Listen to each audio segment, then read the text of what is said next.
அண்மை செய்தி.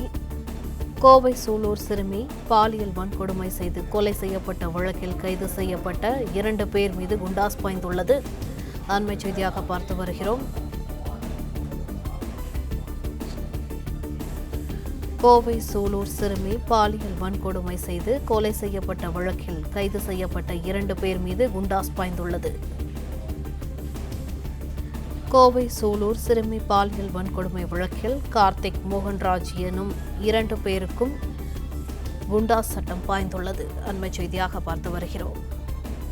இது தொடர்பான கூடுதல் விவரங்களை எமது செய்தியாளர் சரவணன் வழங்க கேட்கலாம். வணக்கம் சரவணன், இது குறித்த கூடுதல் விவரங்கள். தமிழகம் முழுவதும் பெரும் அதிர்வலைகளை ஏற்படுத்திய வழக்கு கோவையில சூலூர் அருகே 10 வயது சிறுமி பாலியல் வன்கொடுமைக்கு உள்ளாக்கப்பட்டு கொலை செய்யப்பட்ட அந்த வழக்கு. இந்த கொலை வழக்குல 2 பேர் கைது செய்யப்பட்டார்கள். கார்த்திக் என்ற நபராக இந்த கொலை குற்றத்தில் ஈடுபட்ட முக்கிய நபர் என்று போலீசார் தெரிவித்திருந்தார்கள். அதே போன்று ஒரு நபரும் உடந்தையாக இருந்தார், இந்த குற்றத்திற்கு உடந்தையாக இருந்தார் என்று அந்த நபரும் கைது செய்யப்பட்டிருக்கிறார்.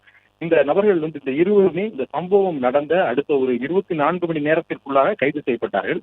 அதற்கு பிறகு இந்த கார்த்திக் என்ற நபருக்கு கை கால்களில் முறிவு ஏற்பட்டது. கைது நடவடிக்கையின் பொழுது அவருக்கு காயம் ஏற்பட்டதாக மருத்துவமனை அவர் அனுமதிக்கப்பட்டு இருவருமே நீதிமன்ற காவலுக்கு உட்படுத்தப்பட்டார்கள் என்றாலும் கார்த்திக் தொடர்ந்து மருத்துவமனையினுடைய சிகிச்சைகளுக்கான வார்டு அறிவிக்கப்பட்டிருந்தார். இந்த நிலையில இந்த வழக்கு தொடர்பாக இந்த கைது செய்யப்பட்ட 2 நபர்கள் மீதும் கடுமையான நடவடிக்கை எடுக்கப்படும் என்று தமிழக முதலமைச்சர் விஜயும் கூட அவர் உத்தரவாதம் கொடுத்திருந்தார். அது தொடர்பாக சமூக வலைதளத்திலே பதிவிட்டிருந்தார். அது தொடர்பாக சம்பந்தப்பட்ட பாதிக்கப்பட்ட குடும்பத்தினரை தொலைபேசி மூலமாக அழைத்தும் கூட அவர் பேசியிருந்தார். இந்த நிலையில இந்த வழக்கில் கைது செய்யப்பட்ட 2 நபர்கள் மீதும் குண்டர் தடுப்பு சட்டம் நடவடிக்கை எடுக்கப்பட்டிருக்கிறது. இதற்கான உத்தரவை மாவட்ட ஆட்சியர் பிறப்பித்திருக்கிறார். இந்த நடவடிக்கையை குண்டர் தடுப்பு நடவடிக்கையை மேற்கொண்டிருக்கிறார்.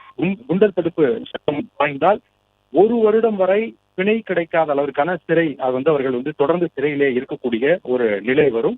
அதன்படி நடவடிக்கை எடுக்கப்பட்டிருக்கிறது. இது ஒரு கொடும் குற்றமாக கருதி இந்த நடவடிக்கையை எடுத்திருக்கிறார்கள். பொதுவாக இந்த குண்டர் சட்டம் என்பது இது போன்ற ஒரு கொடும் குற்றத்தில் ஈடுபடக்கூடியவர்கள் அல்லது தொடர்ச்சியாக குற்ற செயல்களில் ஈடுபட்டுக் கொண்டிருப்பவர்கள் மீது இந்த குண்டர் சட்டம் நடவடிக்கை எடுக்கப்படும்.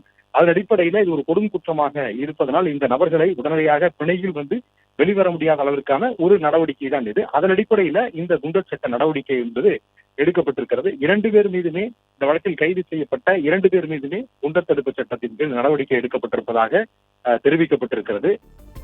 பிளே ஸ்டோர் மற்றும் ஆப் ஸ்டோரில் இருந்து பாலிமர் செயலியை QR கோடு மூலம் பதிவிறக்கம் செய்யுங்கள். செய்திகளை உடனுக்குடன் பெறுங்கள்.